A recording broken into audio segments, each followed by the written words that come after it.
एक नगर में किशोर नाम का एक नवयुवक रहता था। उसे अपने पिता से विरासत में बहुत कुछ मिला था। इसका फायदा उसके मतलबी दोस्तों ने उठाया। रोज अलग अलग बहाने बनाकर उससे खूब धन लूटते। किशोर की माँ उसे खूब समझाती, लेकिन वो अपनी माँ की कोई बात ना सुनता। धीरे धीरे अपने निकम्मे दोस्तों के कारण उसने अपना सारा धन बर्बाद कर दिया। किशोर के पास सारा धन समाप्त होते ही उसके सारे दोस्त ऐसे गायब हुए जैसे गधे के सर से सींग। बेटा, दुखी होने से अब कोई लाभ नहीं है। जो होना था वो तो हो चुका। अगर तुमने मेरी बात मानी होती तो आज तुम्हें ये दिन नहीं देखना पड़ता। माँ, मुझे इतना दुख तो धन के समाप्त होने का नहीं है, जितना मेरे दोस्तों का मुझे धोखा देने का है। माँ, मुझसे गलती हो चुकी है, किंतु अब मैं क्या करूँ? अभी भी देर नहीं हुई है। तुम चिंता मत करो। मेरे पास कुछ जेवर है। तुम उन्हें बेचकर कुछ काम धंधा शुरू करो। लेकिन खबरदार, अब अगर तुमने किसी मतलबी इंसान को अपना दोस्त बनाया तो। ठीक है माँ, अब जो तुम कहोगी मैं वही करूँगा। किशोर ने अपनी माँ की बात मान ली और अपनी माँ के जेवर बेचकर नया कारोबार शुरू कर दिया। कुछ ही दिनों में उसका कारोबार बहुत ही अच्छा चलने लगा।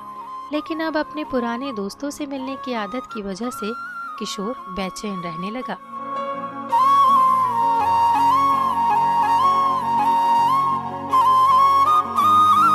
माँ, मैं अपने दोस्तों के बगैर नहीं रह सकता।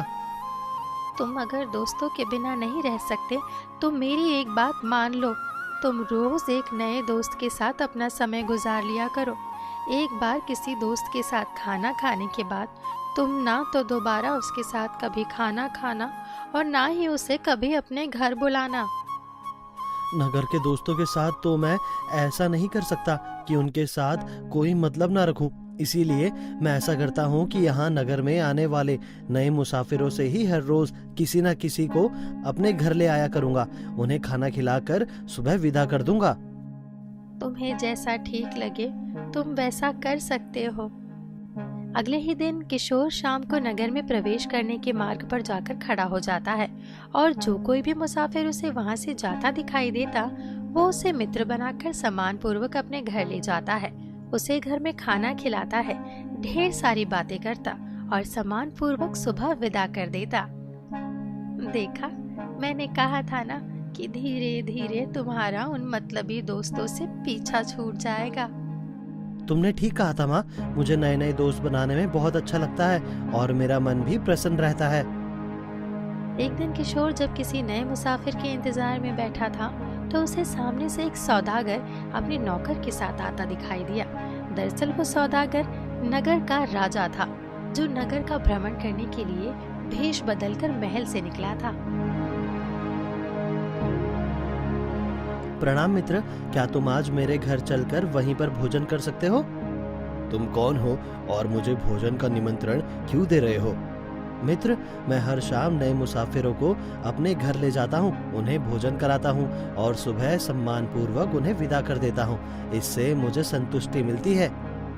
ठीक है मित्र, तो मैं अवश्य तुम्हारे घर में भोजन करूँगा।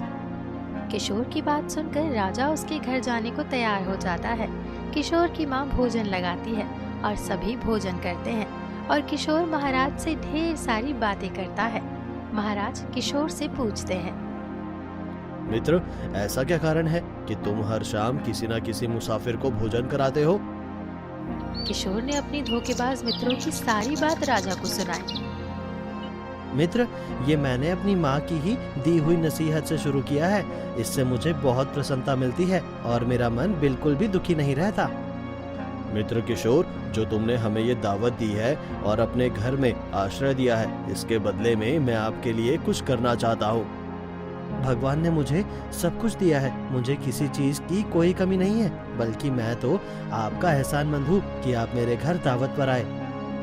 मित्र, माना कि तुम्हारे पास किसी चीज की कोई कमी नहीं है, लेकिन फिर भी अगर तुम्हारे मन में कोई भी इच्छा हो तो तुम मुझे बता सकते हो। मित्र, वैसे तो मुझे कोई परेशानी नहीं है, पर मेरी एक इच्छा है, लेकिन आप उस सिलसिले में कुछ नहीं कर सकते। मित्र किशोर, तुम बताओ तो सही, तुम्हारी क्या इच्छा है? हमारे यहाँ का जो मुखिया है उसने पूरे गांव को परेशान कर रखा है, लेकिन कोई भी उसका कुछ नहीं बिगाड़ सकता। अगर भगवान मुझे एक दिन के लिए राजा बना दे तो मैं उसे ऐसी सजा दूंगा कि वो 7 पीढ़ियों तक याद रखेगा। भगवान करे आपकी इच्छा पूरी हो। चाहे जो भी हो, मैं इसे एक दिन का राजा अवश्य बनाऊंगा। फिर सभी सोने के लिए चले गए। राजा ने अपने नौकर से बेहोशी की दवा मंगाई और किशोर से छुपाकर उसके ग्लास में डाल दी और वापस किशोर के पास आकर कहने लगे, लो भाई किशोर, तुम भी अपना दूध पी लो, फिर सोने के लिए जाओ। किशोर ने वो ग्लास अपने हाथ में लिया और खट खट कर सारा दूध पी लिया। थोड़ी ही देर में किशोर बेहोश हो गया तो महाराज ने अपने नौकर को उसे महल ले जाने का आदेश दिया और स्वयं भी महल पहुंच गए। सभी मेरी बात ध्यान से सुनो। किशोर के कपड़े उतार कर उसे राजा की पोशाक पहना दी जाए और राजा के ही बिस्तर पर लेटा दिया जाए। कल शाम तक किशोर को ही राजा समझकर उसका पूरा सम्मान किया जाए। और मंत्री जी, कल ये व्यक्ति मेरी जगह दरबार में बैठेगा। इसके हुक्म का पालन ऐसे किया जाए जैसे मेरे हुक्म का पालन किया जाता है। महाराज की आज्ञा का पालन किया गया। किशोर को शाही पोशाक पहनाकर बिस्तर पर लिटा दिया गया। सुबह हुई तो एक नौकर ने किशोर को जागते हुए कहा, महाराज की जय हो। महाराज, सुबह हो गई है, अब आप स्नान करके दरबार में चलने के लिए तैयार हो जाएं। किशोर ने ये सुना तो वो सन्न रह गया। इधर उधर देखकर सोचने लगा, ये मैं कहाँ गया हूँ और ये कौन है जो मुझे जगा रहा है? मैंने ये किस प्रकार के वस्त्र पहने हैं? कहीं मैं स्वप्न तो नहीं देख रहा? हाँ, कल सौदागर से बात करते हुए राजा का जिक्र किया था। लगता है मैं वही स्वप्न देख रहा हूँ। राजा साहब, जल्दी से उठिए, सभी दरबारी आपका इंतजार कर रहे हैं। ये सुनकर किशोर जल्दी से उठ बैठा और फिर सोचने लगा, क्या भगवान ने मुझे सच में राजा बनवा दिया? किंतु ऐसा कैसे हो सकता है? देखो भाई, तुम्हें कोई गलतफहमी हुई है, मैं कोई राजा वाजा नहीं हूँ। ये कैसे हो सकता है महाराज कि मैं आपका गुलाम आपको भूल जाऊं? लगता है आज आपने कोई बुरा सपना देखा है। किशोर को कुछ भी समझ नहीं आ रहा था कि कल तक वो एक सामान्य व्यक्ति था और आज अचानक राजा कैसे बन गया। लेकिन उसने नौकर की बात मान ली और तैयार होकर दरबार पहुंच गया।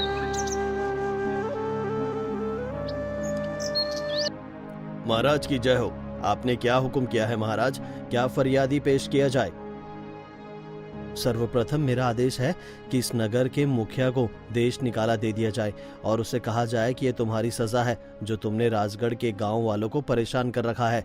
इसके साथ ही राजगढ़ में रह रहे एक व्यक्ति किशोर की मां को 1000 स्वर्ण मुद्राएं दी जाए।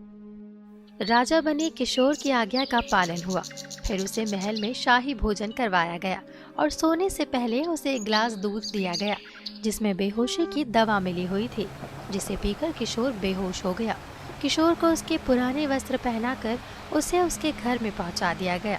सुबह होते ही किशोर की आंख खुली तो वो आश्चर्य में पड़ गया।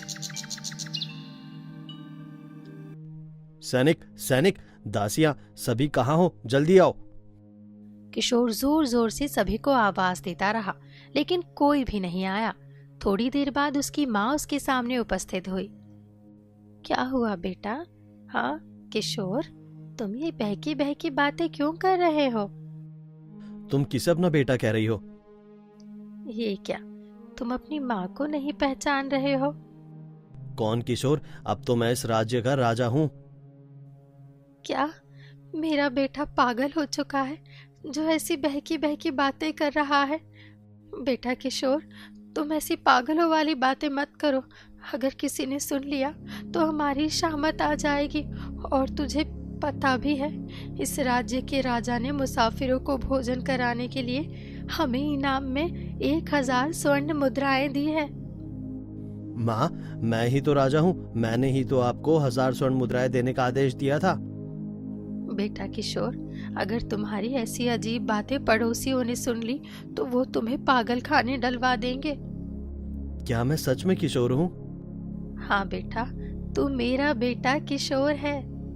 किशोर को कुछ भी समझ नहीं आ रहा था और अब वो बहुत परेशान रहने लगा। ना तो कारोबार को देखने जाता और ना ही नए मुसाफिरों को भोजन करवाता। बेटा, मुझे लगता है तुम्हें मुसाफिरों को फिर से भोजन करवाना प्रारंभ कर देना चाहिए। इसी से तुम्हारी समस्या का समाधान होगा और तुम्हारा मन भी शांत रहेगा। तुम ठीक कहती हो माँ। नए मुसाफिरों को अपना मित्र बनाकर अपने दिल की बातें करूँगा तो परेशानियाँ स्वयं ही समाप्त हो जाएंगी। ये सोचकर किशोर नगर में प्रवेश करने के मार्ग पर खड़े होकर नए मुसाफिरों का इंतजार करने लगा।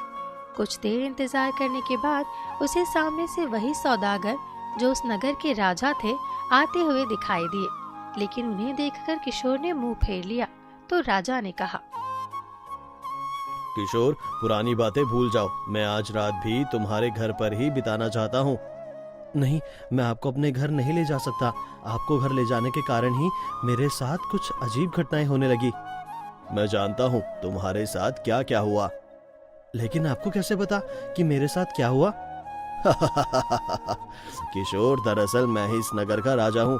मैं ही भेष बदल कर नगर के भ्रमण पर निकला था तो तुम्हारे घर आया था, और मैंने ही तुम्हारे दूध में बेहोशी की दवा मिलाकर तुम्हें अपने महल में पहुंचा दिया था। महाराज ने बाकी सारी कहानी विस्तार पूर्वक किशोर को बताते हुए कहा, क्योंकि तुम एक दिन के राजा बनकर मुखिया को दंड देना चाहते थे, इसीलिए मैंने तुम्हें एक दिन का राजा बनाया था। परंतु सच मानो तो तुम एक बहुत ही सच्चे और ईमानदार इंसान हो, इसीलिए मैं चाहता हूँ कि तुम मेरे महल चलकर नौकरी करो। आपका बहुत बहुत धन्यवाद महाराज, आपने तो मेरी सारी परेशानियां दूर कर दी। महाराज, आप सच में बहुत दयालु हैं। मैं अवश्य ही आपके महल में नौकरी करूंगा। अगले ही दिन से किशोर ने महल में नौकरी करना शुरू कर दिया। अब किशोर और उसकी माँ के दिन बड़े ही सुख से गुजरने लगे।